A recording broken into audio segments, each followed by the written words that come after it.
Voilà, les Immaculés sont là dans 2 heures de news et nous abordons notre deuxième sujet. On vous en a parlé à l'annonce. Nous allons parler des sites miniers, donc découverts à Walikale, non en conflit. Et pour en parler, nous avons sur ce plateau l'honorable Juvenal Mounoubo. Il est l'élu de Walikale au Nord Kivu, député national. Bonsoir, monsieur le député. Bonsoir, monsieur. Bonsoir, madame. Bonsoir à tous les téléspectateurs. Voilà, 7 sites miniers ont été déclarés libres de conflit donc dans le territoire de Walikale. Cela voudrait dire quoi, vous en tant qu'élu national? Au fait, c'est des sites déclarés libres de conflits. Parce que comme vous le savez, dans la partie est de la République démocratique du Congo, il y a de nombreux groupes armés. Des groupes Maïmaï, des groupes FDLR, ADF, NALU, etc. Et il y a des minerais aussi, parce que lorsque vous voyez très bien la carte minière à l'est du Congo correspond à peu près à la carte des conflits, à la cartographie des groupes armés. Et cette situation, c'est une situation au préjudice souvent des populations, parce que lorsque l'administration Obama a promulgué la loi Dodd-Frank, et par la suite, il y a eu la suspension des activités minières par les autorités congolaises. Et donc, on vivait dans une situation d'embargo des faits, où les minerais exploités à Walikale n'étaient pas des minerais acceptés sur le marché. Pourquoi? Parce que soupçonnés comme étant des minerais en lien avec les conflits, des minerais qu'on appelle en d'autres minerais de mots, sang. des minerais de sang.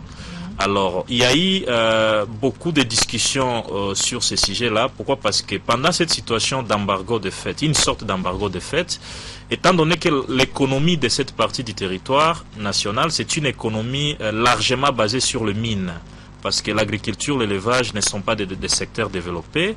Ce sont les populations qui en ont souffert pendant longtemps. C'est pratiquement depuis 2010 où l'argent ne circule pas pour avoir les sels de cuisine parce que tout vient de Goma.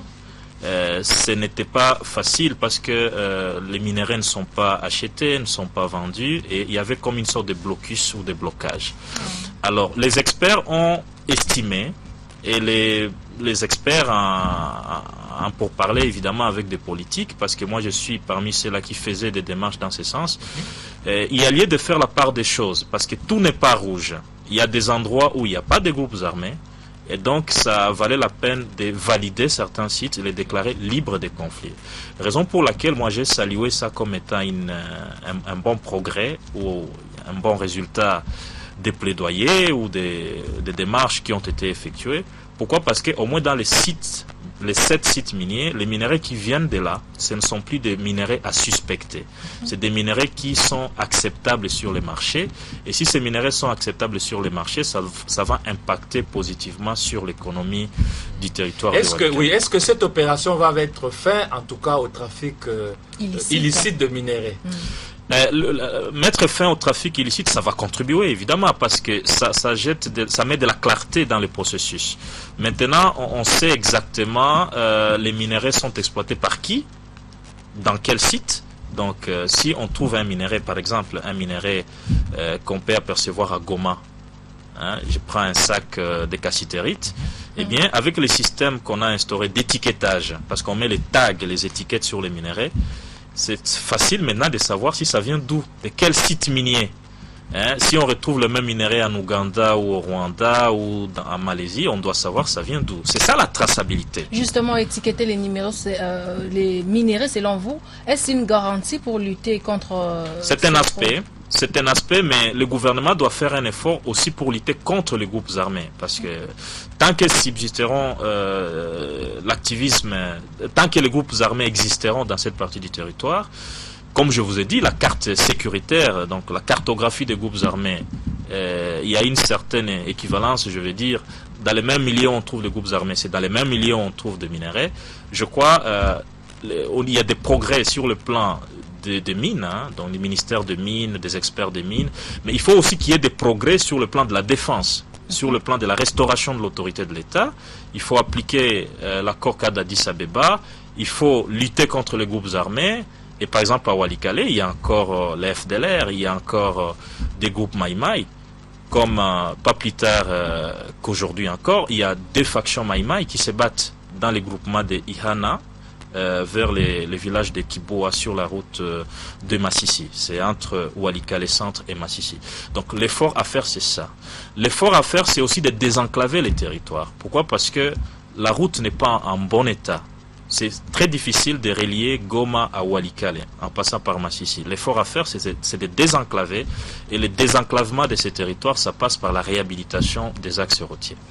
Je crois que si on respecte la traçabilité des minerais, si on lutte contre les groupes armés et si on désenclave les territoires de Walikale, il y a lieu de lutter efficacement contre les minerais de sang.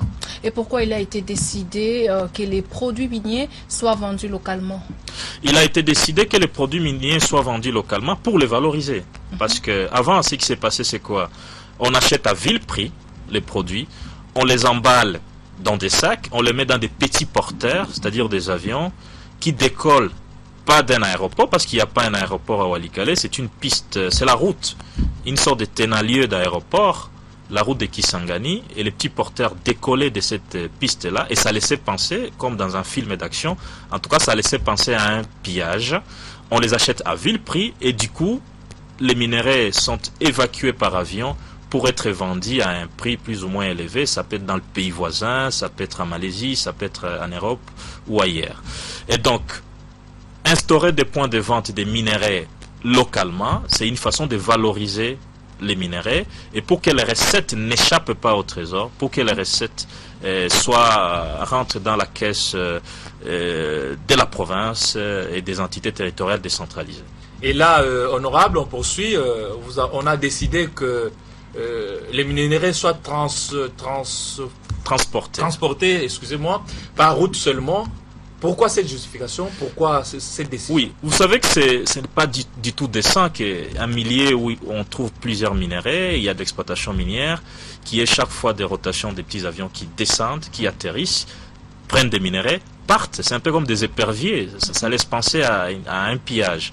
Alors, pendant que la route reste toujours délabrée, les territoires restent enclavés, eh bien, au niveau du comité local de suivi des activités minières, les députés élus de Walikale, moi-même, je suis parmi ceux-là qui ont insisté à ce qu'on laisse tomber l'option d'évacuer les minerais par avion et qu'on les fasse par la route. C'est une pression que nous exerçons sur les décideurs et sur tous ceux qui peuvent nous aider également, les partenaires, pour que la route soit réhabilitée, parce que c'est une route de grande importance, non seulement pour le territoire de Walikale, mais pour l'ensemble de la province et de la sous-région. Alors, à l'heure actuelle, monsieur le député national, est-ce que ces ressources minières profitent-elles à la population locale? À l'heure actuelle, non. À l'heure actuelle, non. Et pourtant, ça devrait profiter non seulement à la population de Walikale, à la population du Nord Kivu, parce que s'il faut estimer les recettes des mines, si les mines sont exploitées, s'il y a un bon contrôle, une traçabilité, eh bien c'est des débouchés, c'est des rentrées financières importantes. Posez la question au gouverneur du Nord Kivu, il va vous confirmer ce que j'ai dit. Actuellement, vous avez raison, ça ne profite pas à la population. Pourquoi? Parce que c'est un peu comme une malédiction, les minerais, actuellement. Comment cela? Expliquez-nous un peu. On considère parfois ça comme une malédiction. Pourquoi? Parce qu'on ne sait pas comprendre quelqu'un qui peut mourir de malaria parce qu'il manque des médicaments ou des cathéters, et c'est pas moi, pour être soigné, recevoir une perfusion. Et pourtant, à côté, il y a des minerais. Quelqu'un qui manque un habit à porter, et pourtant, à côté, on peut ramasser la cassitérite, on peut ramasser, c'est pas moi, l'or, etc. C'est un peu comme ça en territoire de Walikale. Il y a beaucoup de minerais, mais des minerais qui ne sont pas exploités au bénéfice des populations. Mais c'est des minerais qui ont profité à certains pilleurs ou alors des pêcheurs en eau trouble. Donc c'est une situation aussi qui applique à certains exploitants. Et maintenant que les choses seront tirées au clair, eh bien il va falloir effectivement qu'il y ait un plan de développement local du territoire de Walikale qui précise les priorités et que les investisseurs soient des investisseurs connus, bien identifiés, des sociétés cotées en bourse qui prennent des engagements avec l'État et l'on sait clairement ce que ces sociétés doivent faire comme contribution à l'État, comme contribution au développement local. Donc nous voulons une normalisation pour que tout soit tiré au clair dans ce sens-là. Donc les minerais, pour conclure, les minerais jusque-là n'ont pas profité aux populations locales, mais les challenges, les défis, c'est de faire en sorte que ces minerais profitent aux populations locales. Alors vous avez parlé des entreprises un peu minières dans le secteur. Est-ce qu'il y en a qui sont tenues par les Congolais? Oui, c'est ça le problème. Ça, c'est un problème général, hein. Il n'y a pas qu'en territoire de Walikale. Vous savez, l'industrie n'est pas congolaise en réalité, hein. Il n'y a pas beaucoup de... D'abord, il n'y a pas beaucoup de sociétés congolaises tenues par des Congolais. Il n'y a pas que des industries, mais vous voyez même le supermarché à Kinshasa. Plusieurs supermarchés, ce ne sont pas des supermarchés tenus par des Congolais. C'est un défi, raison pour laquelle le gouvernement de la République démocratique du Congo doit promouvoir la petite et moyenne entreprise. Des lois comme la loi sur la sous-traitance congolaise, elle sera examinée au Parlement. C'est des initiatives à encourager, de façon à permettre aux Congolais de donner du goût aux Congolais, de pouvoir agir dans les domaines économiques, faire des affaires. Et s'il y a une sécurité juridique, un bon climat de doing business, je crois y a lié à ce que des Congolais deviennent aussi des entrepreneurs et qu'ils puissent contribuer à booster l'économie au Congo. C'est un problème général et qui affecte également les domaines miniers et qui affecte aussi Walikale. Et vous remarquerez effectivement que plusieurs sociétés, les peu de sociétés qui sont là, c'est des sociétés détenues, des sociétés étrangères. C'est le cas de MPC Alphamine qui n'est pas une société congolaise. C'est une société de droit congolais.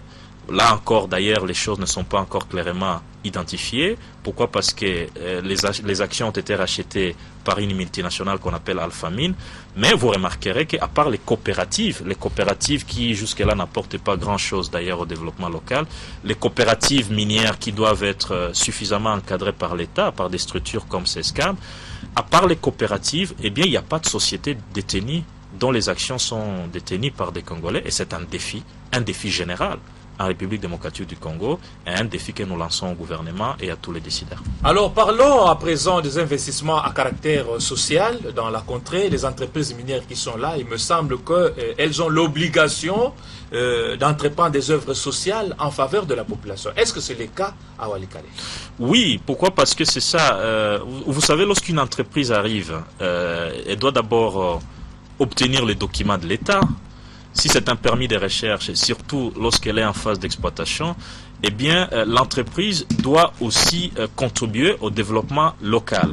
Pourquoi? Parce qu'après l'exploitation, il faudrait que la communauté reste avec des souvenirs. Parce que l'exploitation, ça a beaucoup de conséquences, ça détruit l'environnement, etc. Raison pour laquelle la société doit poser aussi des actions de développement. Et tout ça, ça doit s'inscrire dans le cadre d'un plan de développement local. Il y a aussi les exigences de respecter les droits humains, ne pas employer les enfants dans les mines, respecter aussi l'environnement. Et toutes ces exigences aussi, il n'y a aucune entreprise en fait qui peut échapper à ça. En langage technique, on appelle ça responsabilité sociale des entreprises. Justement, est-ce que ça se fait à l'heure actuelle? Ça ne s'applique pas. Est-ce qu'il y a des écoles qui sont construites à Walikale par les entreprises minières? Est-ce qu'il y a des hôpitaux? Est-ce que les routes sont réhabilitées? Donc autant d'œuvres quand même qu'on devrait voir dans une zone, dans une province minière. Merci de le faire remarquer. Actuellement, c'est le Far West Walikale. Il n'y a rien qui se fait. C'est un milieu où on vient, on puise les richesses, on part. Il n'y a rien. Il n'y a pas d'école. C'est des écoles encore en bout, des écoles où lorsqu'il menace de pleuvoir, c'est fini, les cours s'arrêtent et on se demande dans quel climat psychologique étudie. Difficile de réaliser des performances, même si on est naturellement intelligent dans ces conditions-là, où les écoles n'ont pas d'étole, où les écoles manquent de bancs, pas de fournitures scolaires. C'est un peu ça la situation. Et pourtant, il y a des richesses, il y a l'or, il y a des entreprises qui exploitent, parfois avec des dragues, dans une rivière comme la rivière Osso, et qui puisent des ressources. Donc c'est ça les défis. Le défi est énorme, de faire en sorte que des entreprises qui soient autorisées à opérer dans un endroit comme celui-là soient des entreprises sérieuses, bien identifiées. Pourquoi? Parce qu'il y a des gens qui peuvent venir pour dire, voilà, nous sommes des actionnaires, nous sommes des entrepreneurs, mais vous remarquerez que c'est des personnes qui ne sont même pas reconnues dans les bourses, les grandes bourses qu'on connaît. Eh bien, on ne veut pas des aventuriers, et le code minier qui sera en discussion bientôt au Parlement, nous serons très regardants. Et nous allons agir même dans le sens de déposer les amendements s'il le faut, de façon à ce que le code minier soit un code qui promet la transparence, soit un code qui favorise la responsabilité sociale des entreprises, soit un code qui nous aide à attribuer des contrats qu'à des entreprises sérieuses et non des aventuriers. Parce que des aventuriers, il y en a beaucoup aussi. Voilà un message à lancer quand même à la population de Walikale et pourquoi pas aux autorités qui vous ont suivi ce soir en train de parler d'une situation crucial pour Walikale. Alors, ce que je veux dire, c'est que le premier message, c'est que la population de Walikale est contente. Donc c'est une bonne nouvelle que 7 sites miniers soient déclarés aujourd'hui libres de conflits, mais ce n'est pas tout. Il faut que des efforts soient effectués également pour que le grand site des cassitérites des Bissiers le soit également. Éventuellement, il y a quelques préalables à régler à ce niveau-là. C'est qu'il y ait un protocole d'accord entre la société, les coopératives minières et la population, les exploitants artisanaux. Il faut délimiter la zone d'exploitation artisanale. Nous y travaillons. Mais également, il faut réhabiliter l'axe routier. Je me suis entretenu au téléphone avec le gouverneur peu avant la validation de ces sites, le même jour, et il m'a dit que la route était regardée comme priorité. Et en tant que député, je suivrai de près pour que la route soit réhabilitée. Il faut nous aider aussi à lutter contre les groupes armés. Je lance un message de paix et je demande à toute la population, d'abord aux groupes armés, c'est là qui peuvent recevoir ces messages, de déposer les armes, de s'inscrire dans le cadre de la paix. Et je demande également au FRDC de redoubler de vigilance et de nous aider et d'agir dans le sens de la restauration de l'autorité de l'État conjointement avec la MONUSCO. Et que nous fassions tous, nous fournissions tous les efforts pour que cette partie du territoire ne soit pas le ventre mou de la République démocratique du Congo, mais que ça soit un endroit où règne la paix et que Walikale apporte finalement sa contribution au développement de la province et du pays. Merci beaucoup, honorable Juvenal Mounoubo. Vous êtes député national élu de Walikale. Merci d'avoir participé à cette tranche. Je vous remercie. Mesdames, Messieurs, 2 heures de news, ça se poursuit. D'abord, les grands titres qui seront développés tout à l'heure à 19h.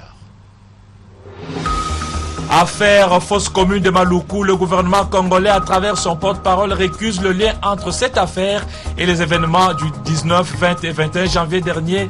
D'ailleurs, il s'en remet à la justice qui est déjà à pied d'œuvre pour enquêter.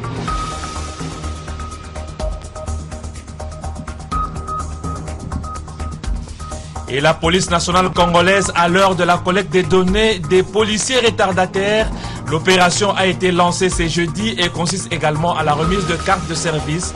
Objectif, doter la police nationale congolaise d'une base de données fiable.